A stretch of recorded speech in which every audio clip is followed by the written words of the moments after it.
This time we're in Belfast. Behind me is Stormont, the Parliament building right here in the capital of Northern Ireland. We're going to be seeing the Giants Causeway and touring around a bit of the country.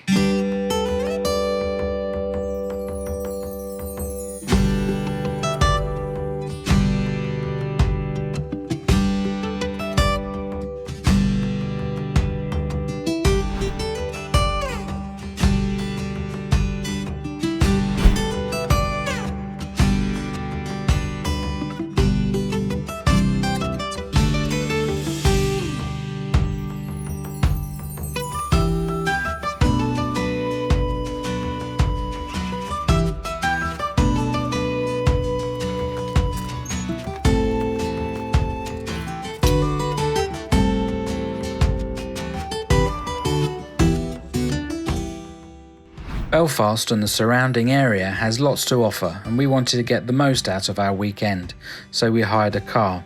It was an early 8 AM start to make the hour-and-a-half journey up to the Giants Causeway. We decided to make a pit stop en route at the dark Hedges, a famous filming location for the Game of Thrones. Unfortunately, the weather wasn't on our side, but nevertheless it was a fairly scenic drive.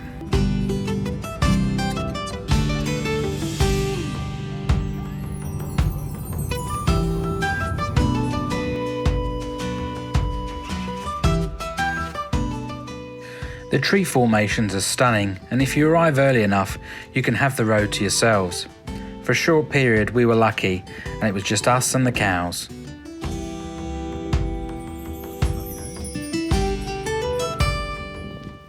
Parking at either end is limited, although apparently a nearby hotel does offer parking for €2.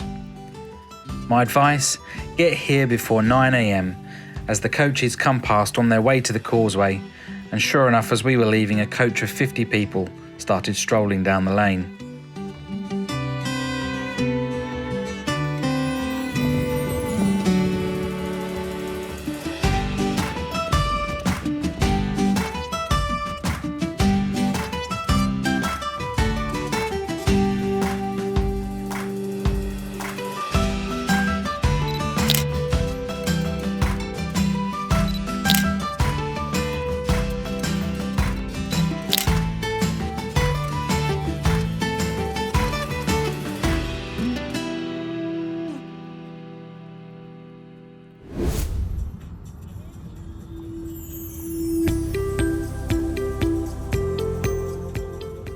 The Giants Causeway is owned and managed by the National Trust and is open 7 days a week from 9 AM to 7 PM. Entrance is £12.50 for adults and £6.50 for children. This gives you access to the visitor centre, volcanic stones and a bus service to reach them if needed. Apparently you can walk the causeway for free without entering via the National Trust Visitor Centre, but as we were already members we chose to use this route.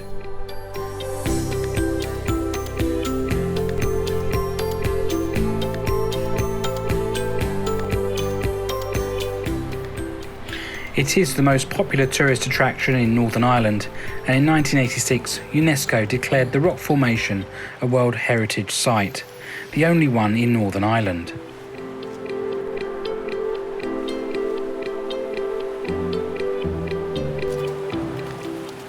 "40,000 black basalt columns, some more than 35 feet tall, were formed 60 million years ago when volcanic lava cooled quickly in the cold ocean.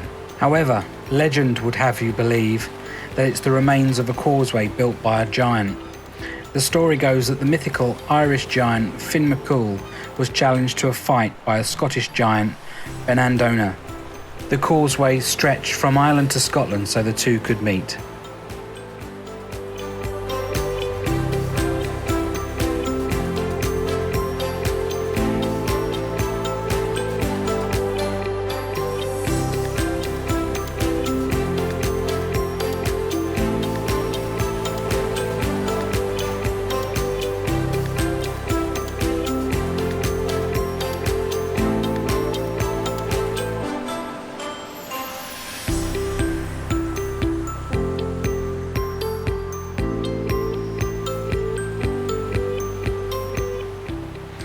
In addition to the stone steps, there are walking trails of various lengths you can take. The Clifftop Trail offers spectacular views of the Causeway coast and Northern Channel.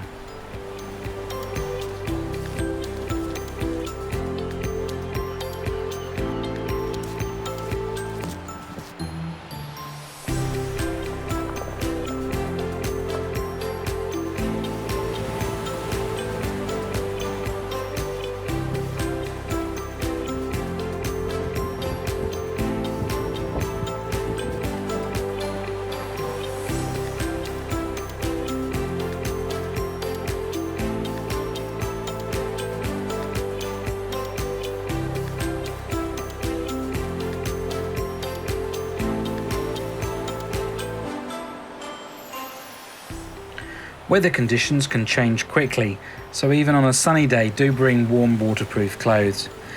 As you can see, the low cloud started to obscure the views, so we headed back to the car and on to our next destination.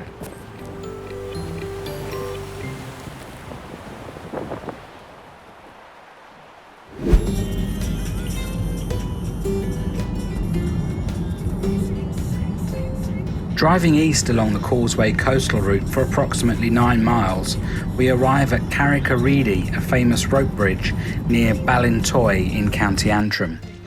This is another National Trust managed area.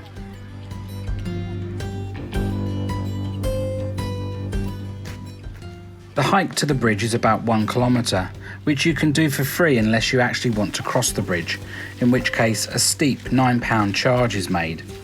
You will need to buy your ticket before starting the walk. Depending on when you arrive, you will be spending significant time waiting in line. This is to allow people to cross both ways, which is done in a timed manner with only 1 or 2 allowed on the bridge at a time.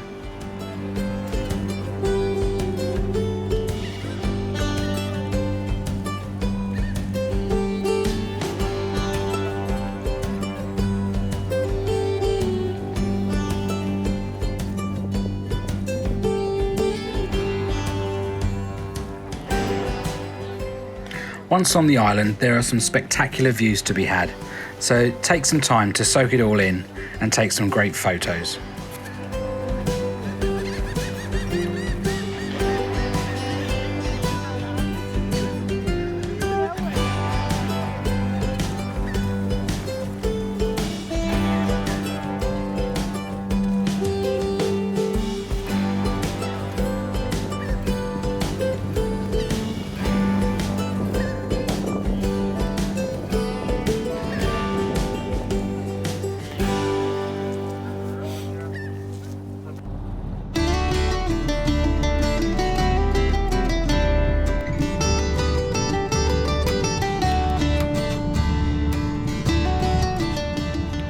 Heading further east, we took a detour off the coastal road to Torr Head.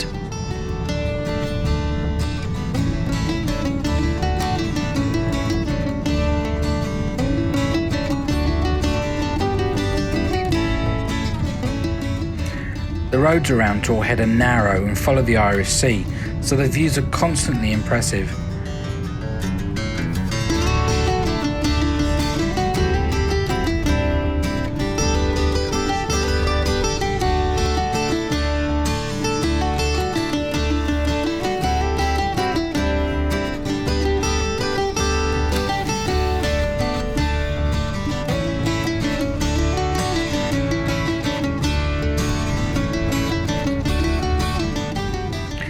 As you approach the viewing point, you can see on top of the hill the remains of a Coast Guard station, which you can walk up to if you wish to. On a clear day, you can see across the water to Scotland and the Mull of Kintyre, just 15 miles away. Sadly today, the weather stopped that. As it was getting late into the afternoon, we made our way back to Belfast, hugging the coastline all the way, and we'll put the route map in the video description.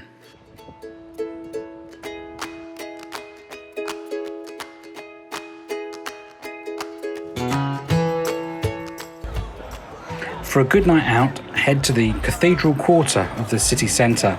It's one of the oldest and most historic. The Dirty Onion provides excellent entertainment with live music, 7 nights a week, and we stopped here for a few.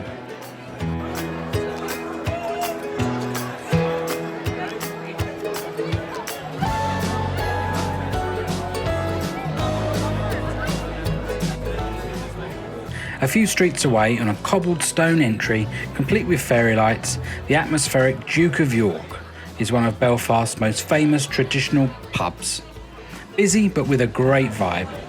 The old school decor here reflects its links to old Belfast. If you can't find a seat inside, then pull up a chair or stand in the courtyard.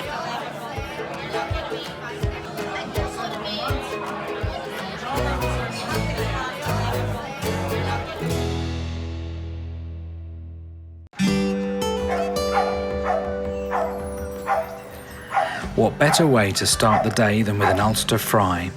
Maggie is well known in Belfast and has 2 locations. We picked the full fry: potato, pancakes, soda bread, fried egg, bacon, sausage, tomato and mushrooms. The only thing missing from making it a true fry was black pudding. One thing to note is that they don't take credit cards, so make sure you have some cash to hand. The decor is cute and very old school, with murals of Belfast's past, including one large wall dedicated to the Titanic disaster. You'll see this a lot in Belfast, and you'll find out why later.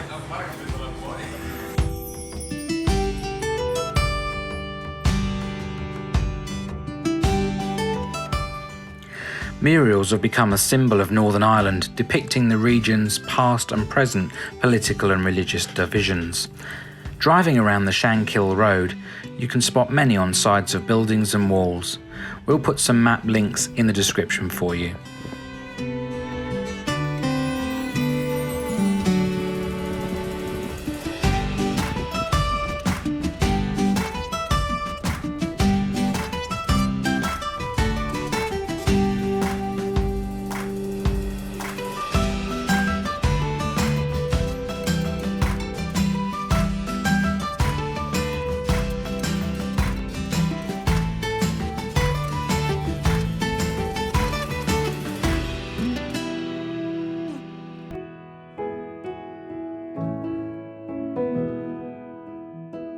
We all know the story of the Titanic, but did you know that it was built right here in Belfast?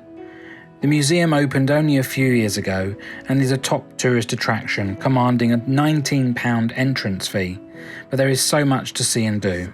You will need to allow a few hours to visit the artifacts and White Star Line exhibits, and on this occasion we didn't feel we had enough time to do it properly, so just walked around the free open areas. We are walking right across the slipways where Titanic was built. At night they illuminate the area, drawing the outline of Titanic. As you reach the end, looking out over the docks, the deck has been designed to look like the back of the ship. Turning back, you can imagine the scale and length of this White Star liner, whose bow would have been touching the museum building.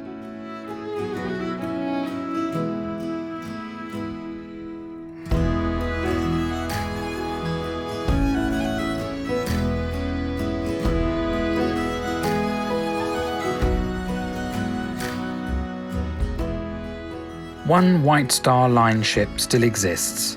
The SS Nomadic was the tender ship to ferry passengers aboard Titanic. A separate exhibit next to the museum, you can climb aboard for £7.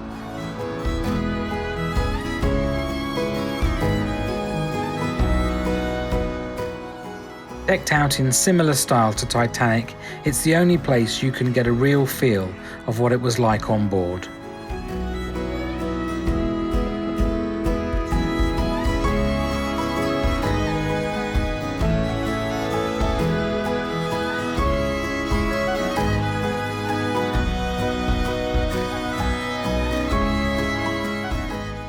For more information on all the attractions here at the Titanic Museum, visit titanicbelfast.com.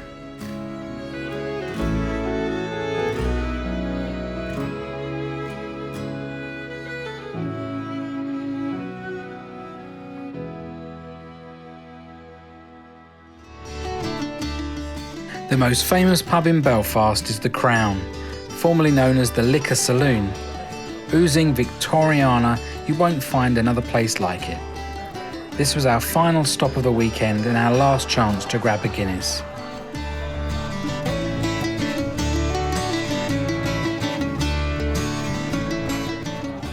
From the wood carvings, the yellow, red and gold ceiling, and a floor laid with mosaic tiles, it's a feast for the eyes and another step back in time.